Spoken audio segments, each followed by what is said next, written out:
Hello, Creepy Noipy.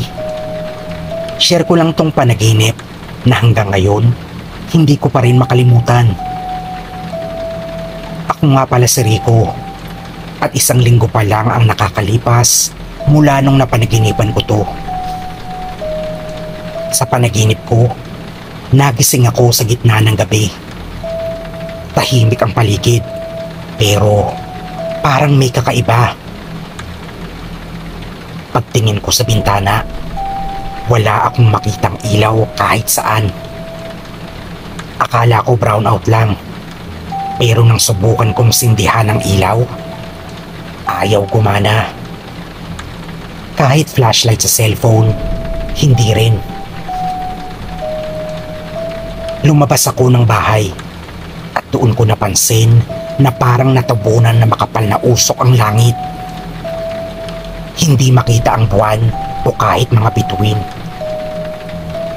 Ang mga kapitbahay ko, isa-isa ring lumabas. Pare-pareho ng gulat sa mukha. Walang araw, sabi ni Mang Ben, yung matandang kapitbahay namin. Paglingon ko, napansin kong parang may mga anino sa malayo. Mahahaba, gumagalaw, pero hindi tao. Doon ko narinig parang boses ng babae. Mahinahon, pero nakakatindig balahibo. 3 araw ng dilim. Huwag kayong lalabas. Pagkatapos nun, nagsimula na ang kaguluhan.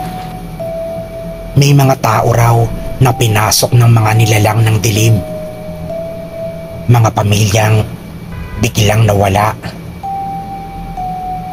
Ang mga kumakatok sa pinto, hindi mo dapat pagbuksan kasi hindi na sila tao. Ang nakakatakot, habang tumatagal, naririnig ko na may mga umiiyak sa labas ng bahay. Mga boses ng kakilala ko. Rico, tulungan mo ko. Buksan mo lang sandali. Pero alam kong hindi na sila yun.